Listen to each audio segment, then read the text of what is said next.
J'ai terminé le dernier segment en disant qu'autant vertueuse peut être la souffrance dans nos vies, le mal reste mal, la souffrance reste souffrante et on aimerait la faire disparaître.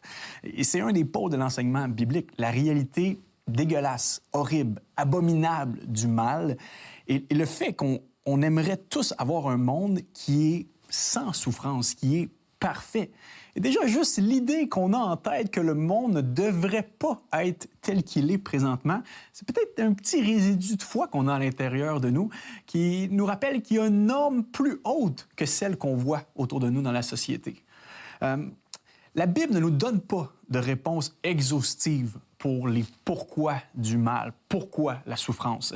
Quand tu ouvres Genèse 1, 2, 3, Satan, il est dans le jardin, tout simplement. Il est là. Dieu a permis sa présence pour aller tenter nos premiers ancêtres, Adam et Ève. Mais si la Bible ne nous montre pas des réponses tout à fait exhaustives à la souffrance, la Bible nous présente un Dieu qui s'engage lui-même à combattre la souffrance. Ça me rappelle une phrase du théologien Henri Blocher, un grand théologien français, qui dit « Le mal n'est pas tant à comprendre, mais à combattre ». Et ça, il me semble que ça fait du sens dans nos vies. Oui, on peut dresser tous les contours intellectuels, philosophiques du pourquoi du mal, mais ultimement, ça joue dans le quotidien, ça joue dans notre cœur, ça joue dans nos pensées. Dieu lui-même s'est investi en la personne de Jésus pour venir combattre d'affront, pour venir combattre face à face le mal. Et c'est un des réconforts qu'on a en tant que chrétien, c'est que notre Dieu n'est pas resté silencieux, n'est pas resté absent, n'est pas resté indifférent à notre monde. Au contraire, il a pris la peau d'un humble homme nazaréen au 1er siècle, probablement avec un petit teint bronzé. Il est venu comme charpentier d'abord et avant tout, et ensuite il a commencé son ministère. Donc, il a vécu toutes les limitations de l'être humain. Et plus que ça, il a vécu le rejet, il a vécu la haine, il a vécu la honte publique, le rejet de sa propre famille, il a vécu la trahison. Jésus est la preuve que Dieu est intéressé à venir lutter contre le mal de ce monde. Et c'est une des phrases du célèbre théologien Don Carson qui dit « Le Dieu sur lequel nous nous reposons connaît ce qu'est la souffrance, pas simplement dans le fait qu'il connaît tout, mais par expérience. » Lorsqu'on lit les évangiles, des fois, on est quasiment surpris à quel point Jésus est horrifié du mal et à quel point Jésus s'arrête tout le temps pour prendre soin des gens autour de lui. Jésus, c'est le seul gars là, qui rentrait dans un hôpital puis il ne pouvait pas laisser personne de malade. Jésus avait une compassion gênante tellement il était rempli de compassion, tellement il était prêt à s'arrêter, à faire des détours, tellement il ne voulait pas que le mal ait son effet dans le monde. Et lorsque le mal avait son effet, comme quand son ami Lazare est mort, Jésus s'est mis à pleurer.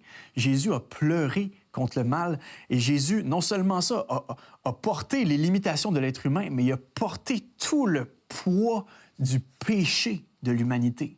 Sur la croix, ce que nous déclarons en tant que chrétiens, c'est que Jésus a expié le péché en portant lui-même, en absorbant, en se remplaçant à notre place, en prenant nos fautes, notre culpabilité envers Dieu. Toute la malice de vos pensées, Jésus l'avait. Jésus le portait sur lui comme un agneau qu'on mène à l'abattoir. Jésus portait sur ses épaules durant ces heures noires-là. Il portait le péché, la faute de l'humanité. Jésus connaît le mal, non pas juste par intelligence, mais par expérience. Jésus peut nous aider à traverser le mal. Jésus connaît qu'est-ce qu'on traverse présentement.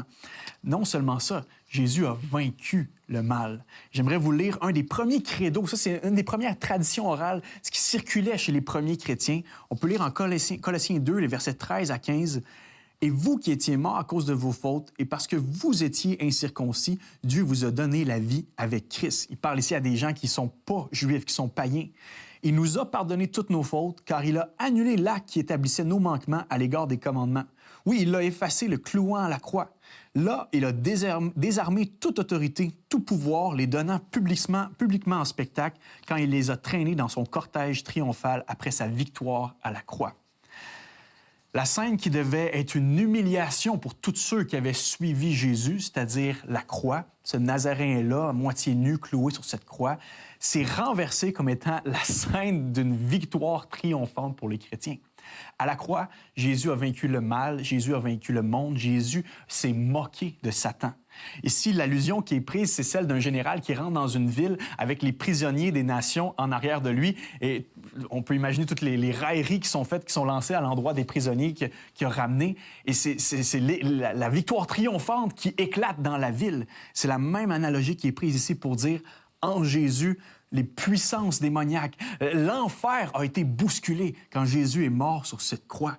Jésus a renversé tout le mal de ce monde. Jésus, en fait, a signé l'acte de fin, l'acte qui mettra fin un jour à toute mauvaise chose dans ce monde, l'acte qui mettra fin à Satan lui-même. Et ça, c'est l'espoir des chrétiens, qu'un jour, le monde sera purgé du mal.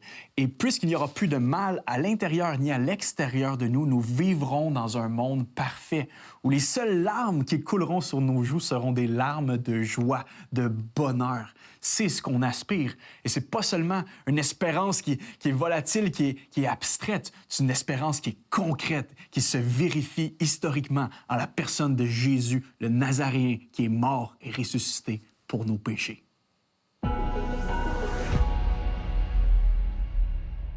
C'est vrai que Dieu n'est pas insensible à notre souffrance.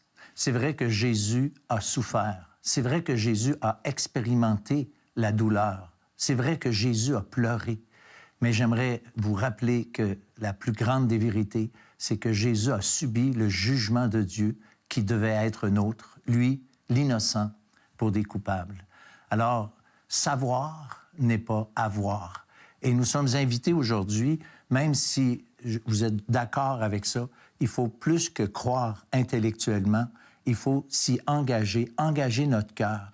Et vous pouvez le faire là où vous êtes chez vous. Vous pouvez peut-être prier, dire, « Seigneur, je reconnais que je suis un pécheur et je reconnais que Jésus, lui, l'innocent, a payé de sa propre vie et qu'à partir d'aujourd'hui, je veux et je peux être réconcilié parce que Christ a payé le prix ultime en donnant sa vie pour moi. » Vous avez des questions ou des commentaires sur ce que vous venez d'entendre? Contactez-nous par téléphone ou réagissez sur les médias sociaux.